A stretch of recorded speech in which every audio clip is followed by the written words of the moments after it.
You guys want to see something crazy? You want to see something wild?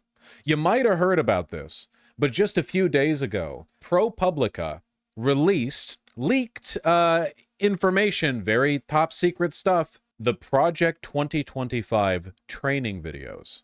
Now, I mentioned this before on stream. I didn't go over it because there's a lot of stuff to go over there, hours and hours and hours and hours, but these were training videos, kind of like the modules they made you watch when you started working at an Amazon warehouse or whatever, intended for both members of the Heritage Foundation and for future members of Donald Trump's presidential administration to instruct them on how to end democracy. Now, yes, there are 14 hours of training videos. I can't go over all of them. I've skimmed a few. They're really bad. You know, here's a couple of selections. I was planning on going over this one to begin with. This is the, like, cut together promo from ProPublica, but then I saw that in just the past few hours, Kamala HQ has been showing news coverage of these. So this is not only out there, it's now getting attention from the Kamala Harris campaign, which, thank you. Thank you for not being like Biden. Thank you for actually going after the opposition. Oh, it's lovely. Well, let's see what we see, huh? I haven't seen the specific clips they're posting. I hope they're saucy. You know, I hope they wouldn't do me dirty by posting the boring ones. ProPublica, give us the vibe. Does not execute a dramatic course. If the next Republican president does not execute a dramatic course correction, there may never be another chance. So if you're not on board with helping implement a dramatic course correction because you're afraid it'll damage your future employment prospects, it'll harm you socially, look, I get it. That's a real danger. It's a real thing. But please, do us all a favor and sit this one out. Wow, that's a little bit indicative, huh? Literally, if you're not willing to potentially sacrifice your career or land jail time in a process of subverting our democracy, get out. We only want the true believers, the zealots. ProPublica and Documented obtained more than 14 hours of video from Project 2025's Presidential Administration Academy.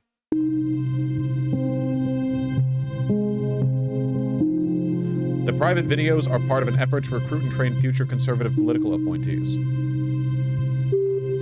According to our intelligence community, the #1 threat facing our country today is, drumroll, climate change. Not Russia, not China, not AI, climate change.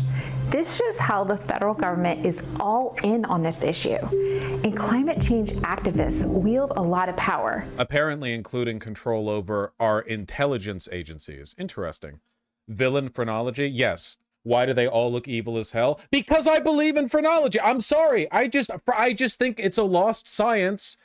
And what they forgot, the only real principle of this science is that if you're conservative, you look evil. That's the only thing I believe in. That's the only applicability of this branch, you know? But I believe in it. This is an issue to pay attention to as it has infiltrated every part of the federal government. Now, when I think of climate change, I immediately think of population control, don't you? I think about the people who don't want you to have children because of the impact on the environment. This is a World Economic Forum conspiracy posting. There's a persistent conspiracy theory that the WEF, by which they mean the Jews, is using climate change, which is a hoax, as a pretext to prevent you from having children. Donald Trump and his campaign aides have tried to distance themselves from Project 2025. Oh, that's very spooky music. But before its publicity, Trump praised the Heritage Foundation, which leads Project 2025 for its work. It was recently found out, was it recently? Donald Trump literally went on a flight and flew with the leader of Project 2025. Any claim that they don't intend on implementing Project 2025, completely obviously false. Like it is so obvious that they're all in on this. Our country is going to hell. The critical job of institutions such as Heritage is to lay the groundwork, and Heritage does such an incredible job at that. Encourage new thinking, embrace new directions, and keep Heritage at the vanguard of the conservative movement. The speakers in the Project 2025 videos are careful not to explicitly side with Trump, instead referring to a future conservative president or conservative administration.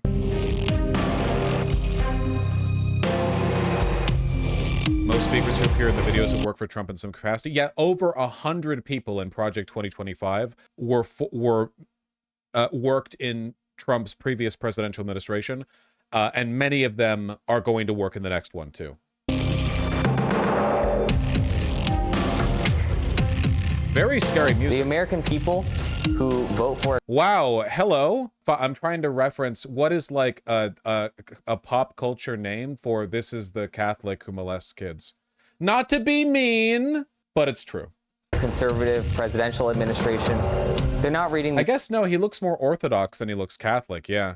What's the Orthodox constituency in the Project 2025? I don't know. It takes all kinds. I guess it's worth including the Orthodox constituency, considering how much overlap there is between the Republican Party and Russia and Hungary. Is Hungary's Orthodox, right? Is it? I could be wrong. Is Hungary Orthodox or is it Catholic? It's Catholic? Okay, then I guess it would just be Russia. All right. New York Times. They're not reading the Washington Post.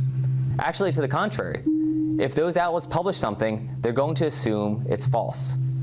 So the only way to reach them with any voice of credibility is through working with conservative media outlets. Look at the cross, it's an Orthodox dude. I don't care or respect the differences, and come on. Bro, can't you tell? I don't care. Go to like Armenia or something. There's all kinds of wacky Christians out there, all right? The cross with the dash at the bottom is always Orthodox. Okay, all right, thank you, you know.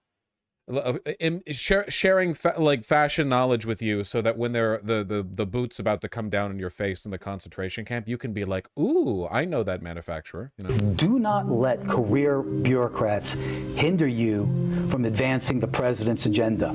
Keep in mind, you're coming into a place, Washington, D.C., that does not share your conservative values. They're even hostile to it because you're here to do something that's not in their interest. They're not going to be your friend, and they're not going to help you succeed. What are you doing? You're here to cut government. You're here to cut spending. You're here to cut regulations. You're here to stop the waste, fraud, and abuse that's going on. But a lot of careers have been made from that. Fiefdoms have been built around it. Fiefdoms. Fascinating. Well, let's not stop with that one. You know, you got to play audio to play audio. I'm hearing this.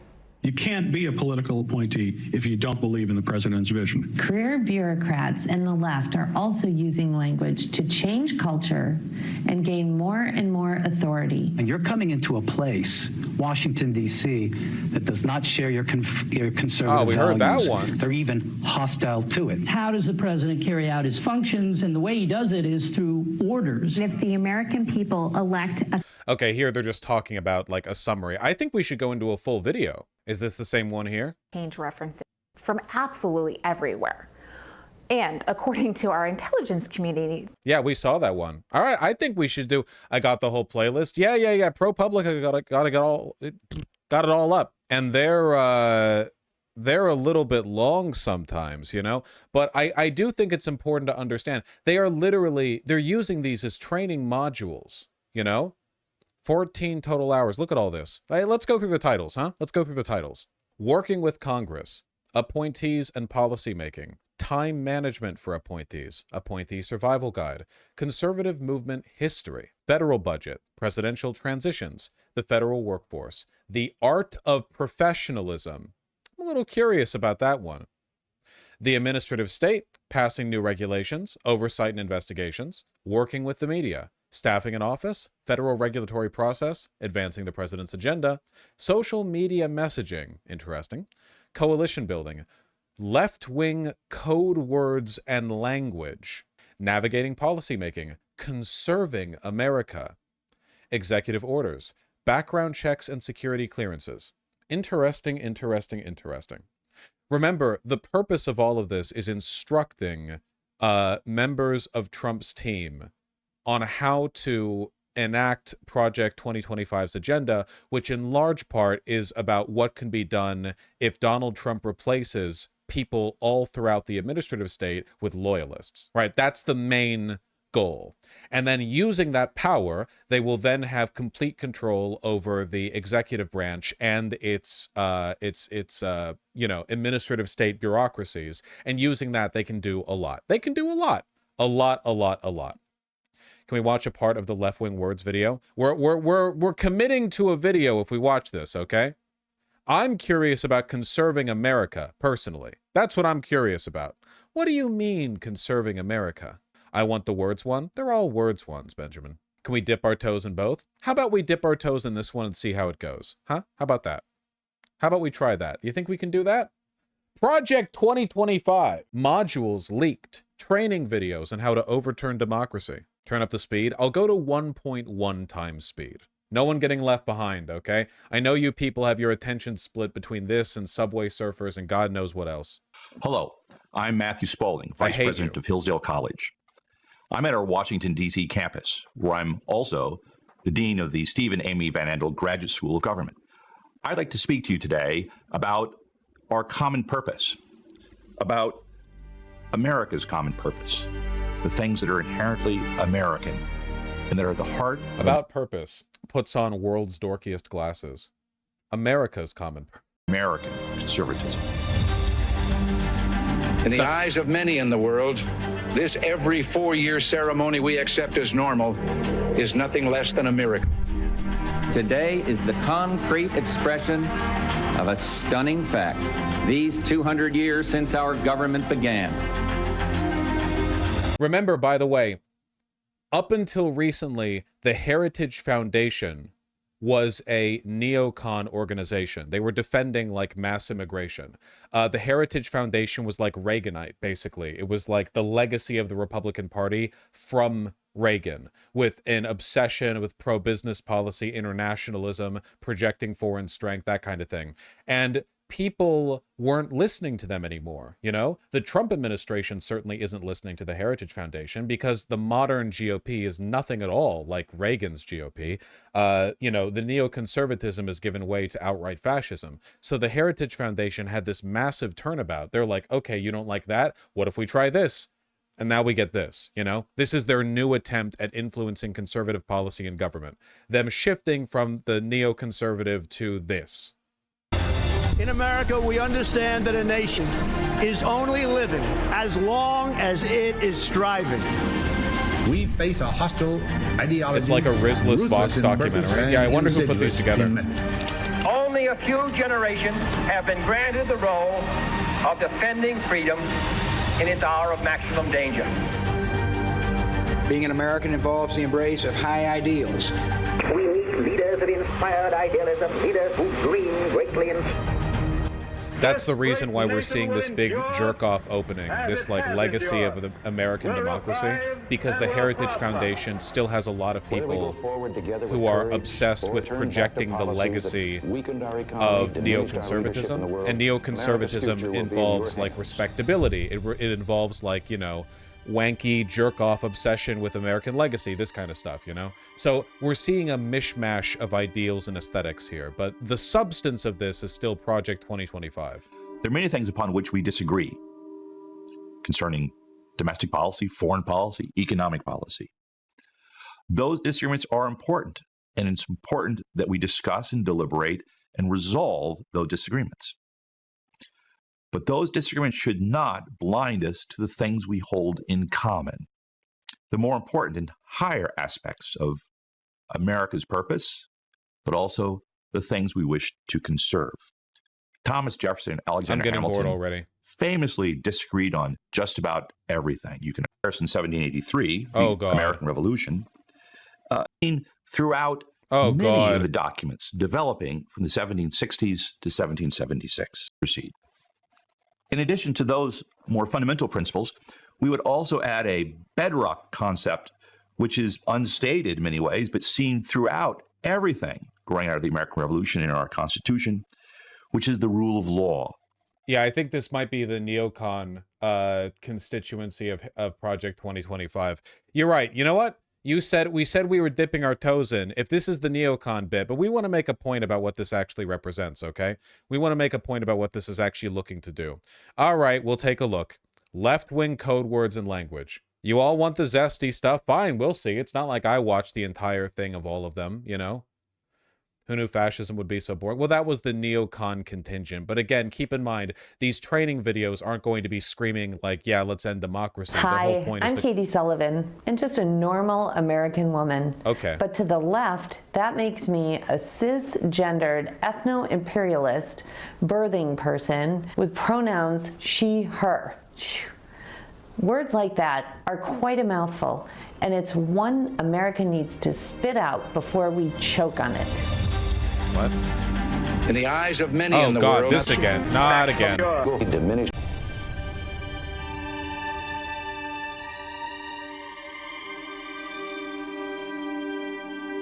Yeah, you have to hawk two other pronouns, exactly. Bethany, are your children afraid of monsters in the attic or under the bed? Yeah, they have been, but we always tell them that they do not exist. Today we have news. There are monsters in Uncle Sam's attic. It's the words, phrases, definitions that are used, which may look like one thing, but absolutely mean another. And it is scary. During this training... What is with the audio quality of these two? Like, why did the other guy get the DSLR camera with the autofocusing and he was up close and sounded fine, and these two are like, I can hear a fan in the background. We will identify the problem, discuss examples from our time in the federal government, as well as the 5 cross-cutting principles of the current administration. How did all of you have a sexist answer to that, okay? The channel's been growing. You're trying to make me look bad here, okay? We will teach you how to unwind the words and phrases that have been so artfully layered into every document in the federal government. You can do this in any role at any level of seniority. This training will prepare you to make changes, and fast. Yeah, this is a big part of Project 2025, the elimination of all language and terminology that the right believes facilitate progressive ideology. No mention of climate in any capacity, gender, likewise with race, I think. The goal by eliminating reference of these terms is to effectively do what Ronald Reagan did with the AIDS crisis, which is if you never talk about it, you can just let every problem associated with it run rampant, you know? It's you've kind of seen a little sneak peek of this in how the term cis is one of the only auto-banned terms on Twitter. Cisgender, like you like your message gets removed or hidden if you say it. But not trans. They don't want cis and trans. They want normal and trans. They don't want it to be thought of as like an option, one of two. They want it to be thought of as like normal or aberrant. And this aberrancy is named trans, you know? The left continually pivots and assaults definitions and phrases. They twist words and phrases to support subconscious acceptance of a philosophy that was rejected or is against the grain of human existence, like, what is a woman? Perhaps the most effective tool the left wields is their ability to engage in constant subliminal advertising through their narrative, words, and phrases. Marxism became socialism, then No. Oh, God, I don't want to have to debunk this. Guys, please, this is a 50-minute long video. Democratic socialism, and is now represented by the terms social justice and equity. This is perhaps the most scary of all. Katie, what brings to mind is the work for a living. It's not a matter of working for a living. It's a matter of, I can't put out a 5-hour-long video on this, and it wouldn't be interesting. Quote, he who controls the language rules the world. It's attributed to Joseph Stalin and other tyrants. And George Orwell stated, 1984. He who controls language controls culture. Even more, Hitler and others lived by the creed. If you repeat a lie often enough, Hitler, people Stalin, will believe and it. George Orwell. Without doubt, it's true. Language is a powerful and often controlling tool. Career bureaucrats and the left are also using language to change culture and gain more and more. I like the idea that the greatest warriors of leftism are 63-year-old bureaucrats who work in the administrative state, who play catch with their kids on the weekends. Like, yeah, man, that's definitely where all of the sociology majors with the purple hair end up, in the administrative state. Authority, thereby upsetting the balance of power envisioned by our founding fathers. This, in essence, weaponized language against the American people. This training is vital to you as a political appointee. If there's one thing you take from this training, it is to know when you start your job as a political appointee, every single word, phrase, and acronym must be vetted. Remember, political appointee? Appointee? This is them talking about the main goal to replace bureaucrats with loyalists. What they're talking about is directly appointed by Donald Trump, rather than the normal way the administrative state works, like, say, the Department of Education, which they just want to cut altogether, by the way, which is the president appoints the cabinet head, you know, the person who leads the Department of Education, and then the rest of it works, you know, they make their hires and their fires or whatever else. The goal here is for Donald Trump to personally appoint an army of fascist loyalists at every level of the administrative state. That's why they're talking directly to an appointee, you know, basically like, hello, Donald Trump loyalist who has been selected exclusively for you being loyal to Donald Trump, who may or may not have any knowledge in the field pertinent to the administrative agency that you've been appointed to. Here's how to avoid woke. And you must determine what implications every word has. Like they're trying to quote Orwell saying, he who controls language controls the culture, because that's literally what's trying to do. Yeah, literally like a political effort to appoint people specifically for their ability to eliminate words from the language that we use is directly Orwellian in a way that is not even euphemistic, but actually happens in the book 1984. But yeah. As before publishing or moving forward with any official or internal document. All right, so now that we have identified the problem, let's give the viewers a taste of what we saw in the Trump administration. Bethany and I were both part of a coordinated effort in the Trump administration focused on trying to take back hijacked language and definitions across the United States government and even at our engagements in the United Nations. From our experiences, we will teach you how to identify the left's progressive language, scrutinize career staff compositions for dangerous language. Definitely, like, they're the ones opposing 1984. Scrutinize career staff compositions for dangerous language. I need to, like, I know people say this a lot, Nazi shit. You will be appointed to government and you will be scrutinizing all of your coworkers for their language to make sure they don't engage in wrongthink. That is literally, definitionally what they are trying to do here. Note how they're not only going after people for the language they put out in official documentation. They're listening for dangerous language in general. And how to combat their manipulative efforts, ensuring clarity of definition and conservative intention. Bethany and I are going to give you some examples of what we mean by this need to always ensure clarity.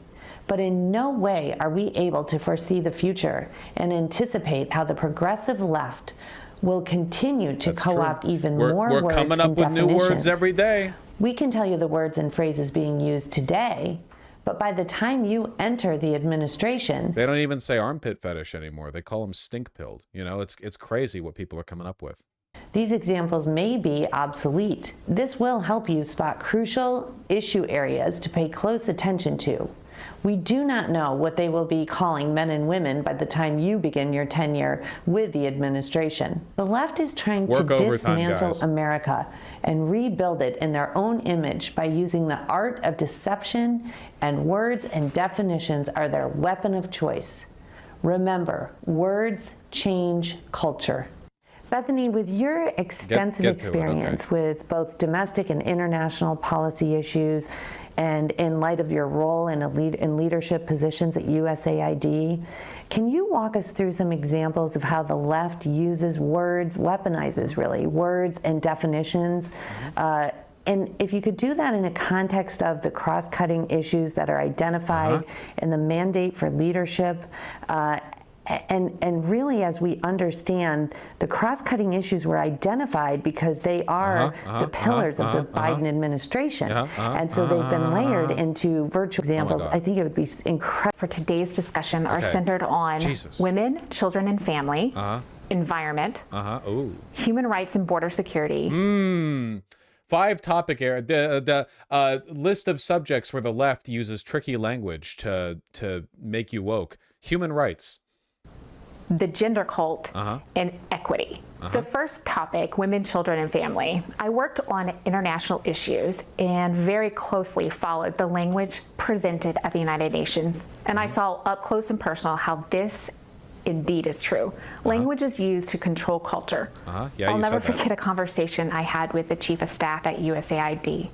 We are trying to provide alternative language for the highly controversial phrase comprehensive sexuality education, or CSE, which at the United Nations had come to mean not just typical sex education, but instead had been morphed into teaching and normalizing sex at very early ages, even as young as... So obviously, like, you should never take anything this woman says at face value or at all.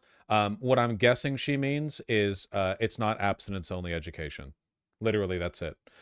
Probably like sex education means acknowledging the existence of queer people, and also an acknowledgement that young people, like 15-year-olds, do have sex. I had sex when I was 15. Like, that's, humans have been like that forever. And that if you adopt an abstinence-only attitude towards it, you just increase the number of child pregnancies, which is bad. You don't want that. Not that Republicans mind. That's it, you know. Preschool. And for girls who became pregnant, that abortion was a preferable method of birth control. See, like I said, they do not care about child pregnancies. They do not care about child pregnancies. Literally, in the same sentence. I paused like 1 second before they say it. Back to the conversation with the chief of staff. He suggested several alternatives, but each time I told him that, unfortunately, his recommended edit was also interpreted as CSE. Frustrated, he vented. They have literally co-opted the English language. And it was at that moment that I realized that the progressive left is controlling the language, redefining definitions. She's not even talking about differences in definition. She's just complaining about what the United Nations considered to be part of a comprehensive sex education. She's not even complaining about the definition, only the content of the program. It doesn't even make sense. We're waffling already. We're at the beginning of the damn video. And by doing so, are ruling the world. On a positive note, despite all the angst that we did succeed on that negotiation. DevEx published an article with the headline, "No Mention of Reproductive Rights in Declarations Out of G7 Development Ministerial." You can read more about this. This is being touted as a victory for her. No mention of reproductive rights in a posting on comprehensive sex education. Cool. The course materials section. Now, let's talk about the word abortion. The left got very creative years ago and started using different words to make abortion sound a little less like murder. For example, sexual and reproductive health, reproductive rights, sexual and reproductive health services, reproductive health services, sexual and reproductive health and reproductive rights. These are all like the same term. Yeah, they would, like, you guys have to understand, what they will do, they will literally take over the Department of Health and Human Services and reterm it so that abortion is referred to with child murder. That's not even a joke. Like, that is absolutely 100% on the docket right now. Like, legally, the only way to refer to abortion will be child murder. That is what they want. Sexual and reproductive health and rights. All of these include abortion. For years, we knew that the terms above that I just mentioned had been used and that they were code for abortion. The left and the career bureaucrats at state and USAID told us, oh, no, no, no. But then when I was negotiating with Canada for the G7 Development Ministerial, I said, well, can we just use these terms and add that does not include abortion? And their response was telling. They said, but it does include abortion. Even with that admission, I had a difficult time convincing political appointees that these terms were co-opted. Another example hits closer to home and highlights. Nobody doubts that reproductive health includes abortion. That is not like an unknown euphemism. Everyone is familiar with what that means. She's not actually complaining about the definitions here. She's only complaining about the things that the definition includes. You know, does that make any sense? Like, she's not actually complaining about terms here. She's complaining about what is included within them. How imperative it is for political appointees, other foreign governments to join and actively promote abortion services and advocacy. essentially joining together to try to counter what the Trump administration was doing to protect life. Language matters. Bethany, it's incredible how the left is able to make killing children and babies a pro-movement. I mean, their narrative is just incredible and so opposite of what the reality of the situation is. We see that also with environment, right? So I remember when I was in school, in elementary school, we were taught that we were all going to be frozen over by an ice age, and of course this was terrifying.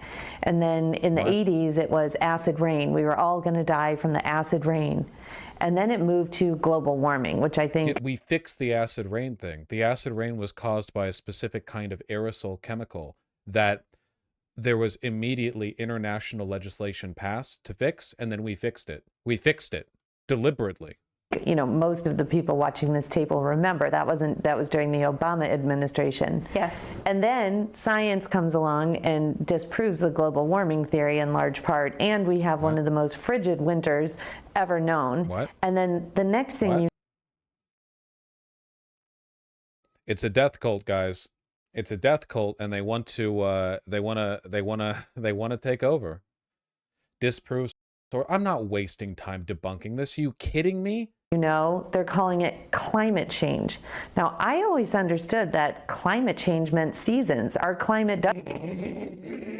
Remember, these are training modules intended that were created by the premier Conservative Policy Institute, presented to people who are meant to be directly appointed by Donald Trump for their loyalty to Donald Trump. This is what they are being trained on.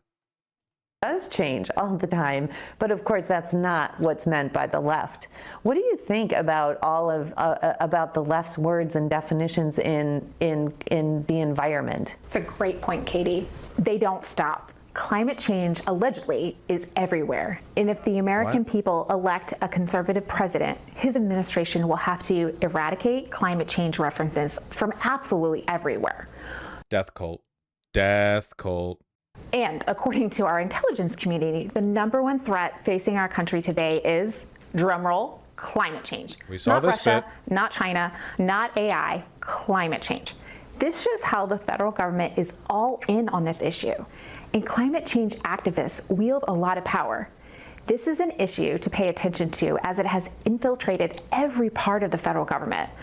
Now, when I think of climate change, I immediately think of population control, don't you? We saw this bit. I think about the people who don't want you to have children because of the impact on the environment. Perhaps not everyone will make that connection, but after spending time in the international space trying to protect life, I can tell you that this is part of their ultimate goal, to control people. How do we get to population control? Because this is the narrative they sell it on. Disbelieving in climate change is death cult territory. It will literally end the species, or at least get as close to it as we can. So you can't, like, you have to sell it on every angle that you can. And one of the ways they like to settle on is that World Economic Forum, like it's like the way they treat the Green New Deal, right? No stakes, stop cows from farting. Also, they're going to make it illegal for you to have children, population control, 15-minute cities, so on and so forth. Just a big smorgasbord of conspiracy theories, the ultimate goal of which is to let fossil fuel companies do whatever they want, even though the world ending would end them too. Death cult. Let me share a personal example of how the left seeks to permeate every dimension of life through their skewed terminology and definition. When I arrived at USAID, I had a career employee ask me how many children I had. I thought it was a bit odd of a question, but to be... Why would you, a conservative woman wearing like the costume of a trad wife, think it odd to ask a woman how many children they have, the only thing women are worth in your worldview? Keeping women at home barefoot and pregnant is also part of the Project 2025 agenda. I'm sorry, wait, what else are you supposed to talk to women about? Be kind. I answered, and I said I had 3 children. And he actually said to me, oh wow, 1.5 too many for the environment. That this didn't happen. I smiled and I said very politely, if I could have 10 more children, I would. The policy book captures. This didn't happen. And she didn't say that. And everyone clapped, including Einstein. But this didn't happen. The essence of climate change. And I quote, "In the name of combating climate change, policies have been used to create an artificial energy scarcity that will require trillions of dollars in new investment." But the trillions of dollars of new investment they're talking about would be us investing in green energy, which would have, if we had done it at the right time, made us the world leader in technology that would have been worth more than anything else.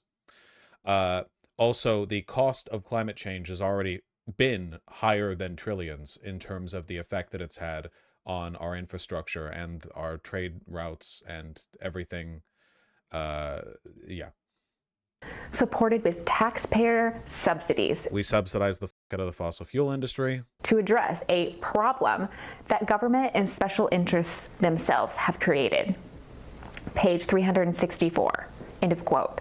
Population growth, environmental changes, and weather patterns have all been intertwined by the left. They take or even make up a term and create, extend, and alter the definition to validate whatever ideology or position they want to ingrain and convince others is good, when in reality it's not. Often, as you just heard, they are simply not coherent or logical. Remember, our intelligence... What did we hear about the left's arguments on climate change that aren't coherent or logical? You haven't presented any of them. It's a training module, not this. Keep in mind, none of this was meant for public viewing. This wasn't meant to be seen by outside eyes. This wasn't intended to be subjected to public scrutiny. The intelligence community identified climate change as the #1 threat to America. So even if you do not work at the Department of Energy, no matter where you work, because of the Biden administration's executive orders and policy priorities, you will have to look for climate change language and get rid of it. Bethany, when you were talking about how the left has co-opted so many words and weaponized so many words like when it comes to change. Abortion, and that's something that political appointees in the next administration are going to have to really look at, this idea that it's a right. There's many phrases that included rights.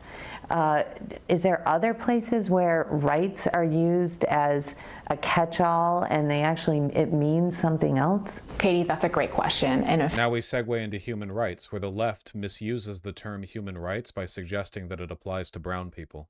In fact, #3 is human rights. Human rights in border security. Wow, crazy. So rights, rights, rights. The left is always coming up with new rights. In the Trump administration, we countered human rights with unalienable rights. The careers went absolutely crazy at USAID. But thankfully, President Trump had established a commission on unalienable rights at the State Department, and we would just point back to the commission. Sadly, our founding documents were not sufficient, but thankfully the commission was. The Department of State's Commission on Unalienable Rights was charged with providing the U.S. government with advice on human rights grounded in our nation's founding principles and the principles of the 1948 Universal Declaration of Human Rights. Now, I'm going to turn over border security to you, Katie, as it deals with legalese. And we all know that border security is a major issue, and the differences between a conservative presidency and administration and the current administration couldn't be more stark than in this area. So getting the words very Kenny Allen Cook, you don't need to keep updating me on how you feel. I know, thank you. Precise and correct is crucial. The left has co-opted language and definitions as it relates to immigration. Illegal immigration is one of the most devastating challenges America faces today, particularly when you factor in all of the secondary costs and effects of illegal immigration, including illicit drugs. How do they make fascism sound so boring and bureaucratic? Well, I think this is always how it is behind the scenes, you know? You have all of the pomp and circumstance and bombast up there on stage, but overwhelmingly, I think that when you get behind it, it's a lot of like, toothy grinned, here's how we're going to handle things, bureaucratic incompetency. Fascists aren't good at managing bureaucracy. There's a reason why, these people are potentially being trained to enter the administrative state. The information that they're getting is on, how to be a good political partisan, not how to run the government, The goal here is not to run the government. The goal here is to destroy the government. And not in the cool way. trafficking. The left knows the American people oppose illegal immigration and understands its effects. So they have spent years using language designed to both conflate illegal immigration and legal immigration, the latter of which most Americans support, and soften the idea that illegal immigration is, in fact, illegal. It is a good bet that the left has focused group tested the language it uses to cover up the horrors of illegal immigration. For example, when describing illegal immigration, the left likes to use words and phrases like undocumented immigrants and migrants. These terms are objectively correct. Designed to sound softer and take the edge off the fact that these people are illegally in the United States. It is important to note that they specifically avoid... that has always been incorrect. If you are a migrant or an asylum seeker and you show up and you're in the process of declaring your asylum application status at a port of entry or at any place within the United States, or if you've done so and you're waiting for your court date to have a judge preside over your asylum status, all of this is legal. You're just an undocumented immigrant, as in you don't have your immigration documentation. That's it. The term illegal immigrant has always been an inaccurate euphemism designed to fearmonger. Using the word alien, which is the terminology used in federal law. To be clear, alien is not a negative or pejorative term. It is a legal term of art. It simply means... Illegal first of all, they don't even say alien. They say illegal alien. Also, alien is not the only way that immigrants are referred to at all. Also, it's not a negative term. It just implies they're not human. Means that an individual is not a citizen of a particular country. Language matters here for a lot of reasons, but... See, notice how their purported objections to the left definition mongering, they do the exact same things themselves. The only difference is that when they try to change the definition, they do it to exclude, alienate, literally in this case, and dehumanize. Whereas when the left tries to, because of course, there's no such thing as a natural definition. All definitions are constructed. But we're talking language games here, and their game is we need to alter everything to create to impose the greatest amount of cruelty possible, and in terms where we don't even want to acknowledge the existence of a problem, we will simply eliminate the use of those terms. Yeah, every accusation is a confession. Primarily because citizens of the United States have rights that others, including foreign nationals who are illegally on our soil, do not. If I had to guess, I would... Actually, the law applies to non-citizens as well. Like, there are some things specific to citizenship, like, for example, the right to vote, but overwhelmingly the laws and protections of this country apply to everyone within it. It's not legal to murder somebody just because they're an immigrant, obviously. Hopefully that's known. I would say that the left's attempt to wash away the term alien stems from their disdain of actual law, since... Says the people violating international law by trying to kill and deport people who are legally asylum seeking. They want to avoid discussion of what federal immigration law actually requires, which is everything they refuse to do, and their interest in washing away the overall value of citizenship. Remember, citizenship places a focus on nationality and sovereignty. The left has bought into the globalist vision of a borderless world, and their language choices reflect that. The left loves to say that illegal aliens are undocumented. Not only is that terminology not used anywhere in federal law, but it is clearly designed to soften the concept of illegality by making it seem like it's just a technicality. In other words... No, it's just not, they're not illegal. That's not the... notice how their objection to non-use of the term alien is that alien is the term used in federal law. Illegal alien isn't. You know? They're like, we should only use the terms as set forth by law. Also, illegal immigrant, illegal alien, rapists, murderers, and thieves. Even though they haven't been convicted as such, yeah, they don't really care. If you are undocumented, it makes it sound like you can be here legally, but you're missing a few pieces of bureaucratic paperwork. That is literally true. That is literally that is how citizenship works. Yeah, it is bureaucratic paperwork.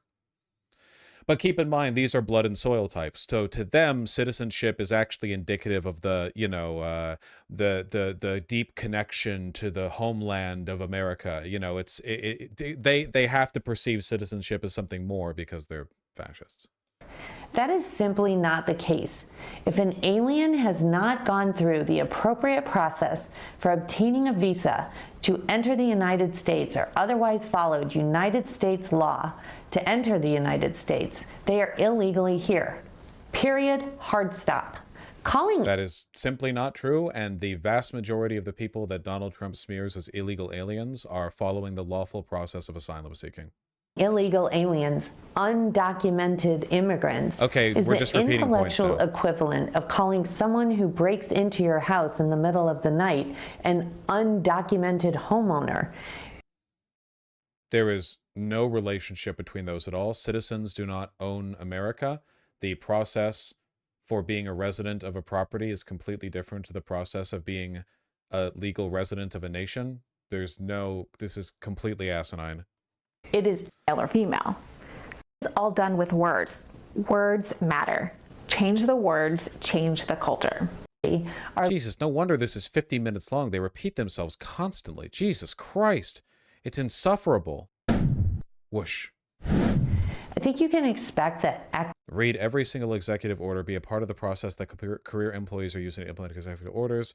Inserting yourself into the implementation process ensures career employees are not inaccurately executing executive orders, thus diminishing the order's intended purpose, negating positive contributions to the president's agenda. I think you can expect that equity and all of the equity executive orders under Biden will be repealed early in the next administration. This is going to require a very detailed plan to execute the eradication of the dictates in the equity orders. For instance, there's a gender advisor position created by one of these executive orders. That position has to be eradicated, as well as all the task forces, the removal of all the equity plans from all the websites, and a complete rework of the language in internal and external policy documents and grant applications. Which leads me to grants and rules and regulations. Well, grant and grant programs are funded with your federal tax dollars, and they are appropriated by Congress. So you are told how much money you have for what particular program. And typically your appropriations language will just give a very brief description of the program.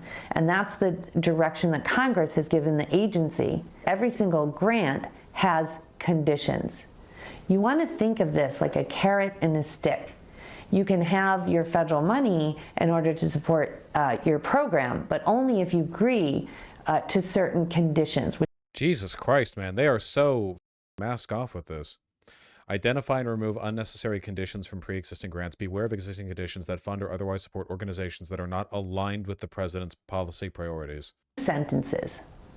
It is astonishing how difficult it is for a career who works in the policy or grant space to actually accomplish this. And finally, use your common sense. Even if you see something that isn't directly addressed by an executive order or an OMB circular or directed by your agency head, you want to use your common sense to redact the words and definitions which are weakening our nation. As we have discussed, certain words and phrases used together have hidden definitions. A really good example is social emotional learning.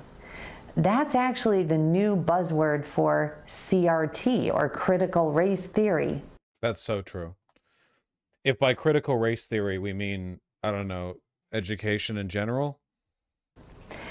Here's a tip. When you see phrases, any phrase like this, one that sounds innocuous, ask your careers to identify the origin of that phrase. Where did it come from? Why are you using that phrase particularly? What does it mean based on the original intent of those words? And then I would highly recommend you start your own research. As a last note, plan to read a lot of documents. Know how your careers are implementing the president's executive orders, OMB directives, and be very involved in that process. I can't stress enough the need to control all documents. Create a system where nothing goes out, nothing is published, nothing is put on your website without review by a delegated political or the principal of any office. Ask lots of questions and do not make assumptions. And finally, if a career employee rushes in and says it is an emergency, and I think a lot of people who are an assistant, chief of staff, maybe senior advisor or special assistants are going to have careers just descending on them, talking about how it's an emergency that the principal sign something. That's a red flag. Right away, it's a red flag. By the time you get into your position, you will realize that the government moves very, very slowly. Just think about your clearance process and how long that took. These documents... So it's careerists versus appointees? Yes. When they say careerists, they mean people we haven't replaced. They mean people who we could not just replace with appointment, or people who were so critical to the operation of the department that you couldn't reasonably fire them without causing more trouble than it's worth. And by appointees, they mean loyalist. Need to be read even more carefully. If a career thinks they can push you to sign something by giving it to you at the very last minute, that will become the norm, and it will hinder your ability to actually go through a process, read things, edit things, and make sure that they are completely in line with the president's priorities and agenda. The president's agenda will be in peril from your office if you allow this emergency kind of process. Katie, that was great. Thank you for taking us through that process. Do you see? The monster is in the attic, and it is layered in virtually every document in the federal government. Grant applications, rules, regulations, internal and external policy documents, guidance documents, tweets, speeches, and panels. Every one of these phrases or words that are not corrected by being redacted or rephrased is a failure of the presidency. As the Heritage Foundation's president, Dr. Kevin Roberts, boldly and courageously states in the Mandate for Leadership, the next conservative president must make the institutions of American civil society hard targets for woke culture warriors. This starts with deleting the terms sexual orientation and gender identity, SOGI, diversity, equity, and inclusion, DEI, gender equality, gender equity, gender awareness, gender sensitive, abortion. Again, you're reading this right, literally eliminating the term abortion. They literally want the legal term for it to be child murder or infanticide, one of the two. They'll choose which one. They will, because they cannot win on these arguments, they will simply eliminate the ability for the arguments to be had. It is, again, I don't know what to say, guys. It's 1984. If you read the book, there are chapters of it dedicated to this exact thing being done. It's literally a plot point in the book. The post-book section where George Orwell talks about newspeak, the made-up language in 1984, where they eliminate words so they constrict meaning and the capability for you to express yourself, literally explains, yes, by eliminating these words, like the whole point is to control your ability to talk about it. It's literally it. Reproductive health, reproductive rights, and any other term used to deprive Americans of their First Amendment rights out of every federal rule, agency regulation, contract, grant, regulations, and piece of legislation that exists. And the next conservative president will only be able to do so with your help. Are you up for this challenge? We think you are. Together, let's conquer the monsters in Uncle Sam's attic. How is that for hurting the First Amendment? It's not. By hurting the First Amendment, what they mean is we want to win. They can just say stuff. They can, it's legal to lie? God damn, man. All right, well, that was probably like 2/3 of that video. Background checks and security clearances, navigating policymaking, coalition building. How does one coalition build in this environment? I imagine a lot of these are a lot more boring. I mean, I guess they're all pretty boring. They're not meant to be entertaining. They're meant to be training videos. The social media messaging one is blatant. Hi, my name is Ben Friedman. During the Trump administration, I had the privilege of serving as the Deputy Assistant Secretary of State for Digital Strategy. That's great. Within the U.S. Department of State's Bureau of Global Public Affairs. That's great. First of all, congratulations on being part of this program. I consider my time working as a political appointee as one of the most challenging, formative, and impactful roles in my career. The actions that the American people entrust a newly elected president to deliver are not possible without the placement of thousands of competent, dedicated individuals as political appointees across dozens of agencies. That is why I believe so strongly in the importance of initiatives like this one to ensure the principles and policies of a presidential platform can be effectively implemented starting on day one.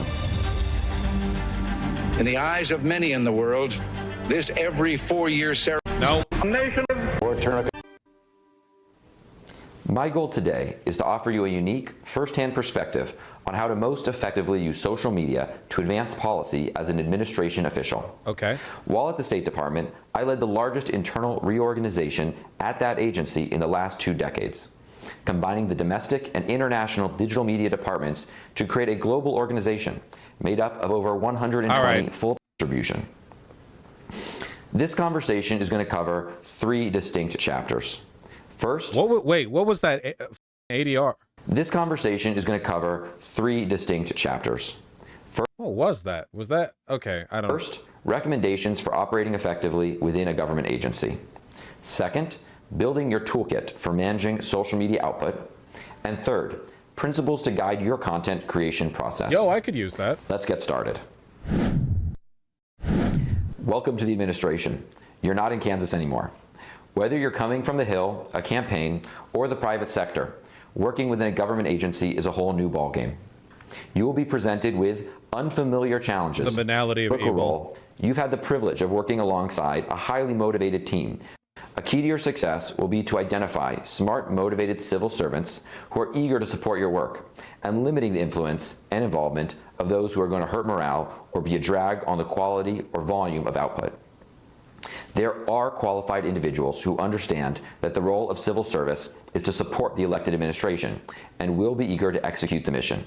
It's really crazy how one of the things that's just openly taken for granted in these presentations is the idea that members of the administrative state are there to follow the president's orders and not serve the American people. That's pretty crazy, you know? Just like the idea that the, I don't know, Department of Health and Human Services or whatever, or the DOD or whatever, the idea that they're all just meant to follow the president at every level, you know? Like that's, I don't know, man, sounds pretty un-American. I was fortunate to come across some of them. When I did, I elevated their position to maximize their impact and prevent others who might not have brought that same energy to the table from interfering with their efforts. Your time in the administration will go quickly, so make sure to choose your battles and do not let personnel issues distract you from your core mission. Find and empower your allies in the civil service. Okay, we're doing the whole PowerPoint bit. Okay. Internally. A constant refrain that I would hear from leadership is that agency staff refused to push priority messaging. The assumption was that individuals at the agency did not agree with the policies and thus were obstructing them. This may have been true in some cases. What I personally found while managing a team of over 100 civil service communicators was that often policy priorities were not well understood. When you are coming from a campaign, committee, or Hill office, it's fair to assume that your colleagues know the policy priorities inside out and those tasked to support your weaknesses, opportunities, and threats, and an end-of-week email to staff highlighting key 4. It really is the banality of evil, man.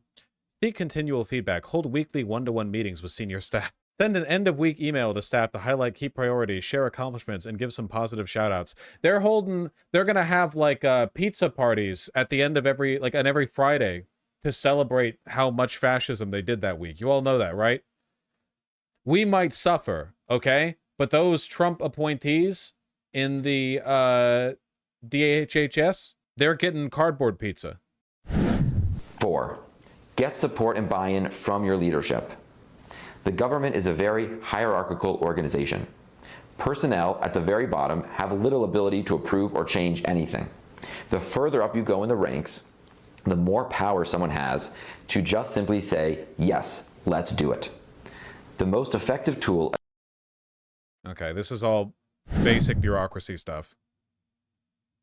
It's really the mixture of the basic bureaucracy stuff with the insane Hitlerite stuff that's kind of scary, though. It's the banality of evil. It's not just like a YouTube conservative pundit where it's all Hitler shit, you know. It's the Hitler shit mixed with, and here are the, you know, daily note briefings or whatever. Here's like your operational strategy to maximize synergy within your team, you know?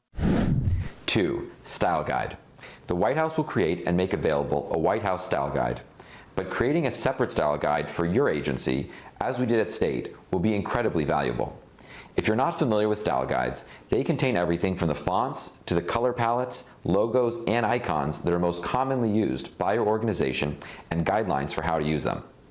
This is one of the most valuable tools for making sure your content is visually consistent. Anyone who is new to the team or supporting your team will also be better equipped to produce on-brand materials. It is all bureaucracy. I do appreciate being able to just skip to the PowerPoint slides, though. Create a content calendar. Populate your calendar a year out with any well-established events, anniversaries, or holidays. Social media campaigns, high-quality videos. Be wary of scheduling posts. It's just all bureaucracy stuff.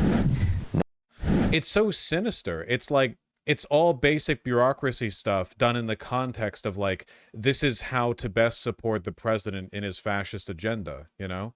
Go back to 718, then listen through 757. All right, but if it's boring, then you're getting put in the pit. Train them on the policies, the what, the how, and the why, but also keep them up to date on how policies are changing and adapting through the use of externally shareable talking points, quotes, and other approved messaging material. Every policy vertical that is a priority for your office should have documents that are accessible to the entire team and updated regularly with messaging that is approved for external use. This will not only allow you to move faster, but also assure clarity for all those tasked to support your efforts. That was completely uninteresting. Well, it was worth a shot. Into the pit. Yeah, really, though. I guess, like, literally the banality of evil. It's difficult to talk about. Well, I want to look over the other ones because some of them, it seems, are more bureaucratic and some of them are a lot more... I bet the one with the Orthodox priest is a lot more out there, you know? It's just... You have to look at this stuff and understand... These were leaked. They're not meant to be viewed publicly. There are probably already tens of thousands of people, maybe not tens of thousands, thousands of people who have been shown these videos. You know that, right? Like with almost a guarantee that they have already been lining up the potential appointees for Donald Trump, showing them these videos, getting them ready.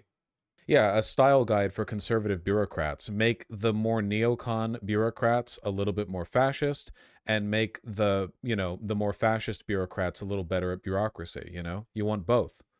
You want them to be effective, and you want them to be fascist. That being said, it is damn boring to watch. It is, whoo dilly, you know? It is damn boring to watch. No getting around that.